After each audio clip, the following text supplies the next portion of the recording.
ګرانو مینوالو دا وخت به بل شخصیت سره ملاوم ډېر ښکلی ارټسټ د پښتو د ژبې او ډېرې ښکلې ډرامې کړي دي اسپندیار راځئ چې د هغې څه خبرې وکړو جی اسپندیار صاحب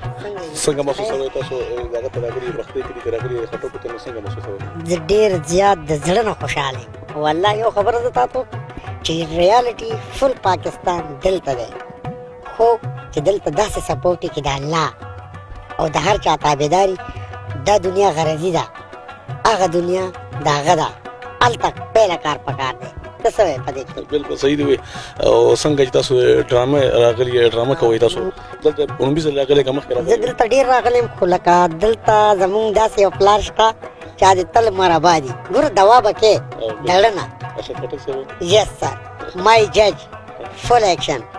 اب وہ पुलिस वाला के रूप में है याद रहे और आबाद रहे जिस कंट्री और जिस मुल्क में हो हमारा स्टार रहे माई जज हाँ اوس عوامو ته وایو که تاسو ته څه وایو عوامو ته مینوالو ته دا میسیج دی چې دا زمونږ ډرامه دلته شروع ده پټ پټونې او زه تا ته غل که ته ما ته غل داسې څه نومې دی په دې سیټ باندې موږ سره کافي ماشاءالله سپورټ دی مین چې څوک د چا دا کار دی موږ سره فل ایکشن کې ولاړ دی د الله په کرم او چې چا سره دا کلمې او د پښتونولۍ ننګیالي تریالي که نه داسې ډېر ډېر خلک د دې ملکه تښتي وایي پېښور د پېښې دی د دشمن دپاره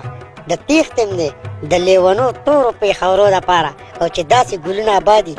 دا اکټران به په هره جامه کې جنګېږي د خپل وطن او د خپل عوام دپاره لر او بر یو ځیګر زمونږ ټولو مینوالو ګرانو قدرمندو زمونږ دا ډرامه به خامخا ځکه ګورئ چې په دې کې مونږ د ټولو نه زیاتې انشاءالله چې مینه هم کړې ده خو یو بل سره لږې لږې د محبت جګړې هم کړي لوښي چې کور کې ټنګېږي آپس में मिलता जुलता है और मिलता है सब मेहरबानी الله की مرضی سے ہوتا ګرانو مینوالو مونږ درنه ځو د الله په امان اسپندیار له ځان سره بوځم او بس لاړو ها نه زما تل دې آباد وي د چراټ ګلونو وغیره ګلونو اوکې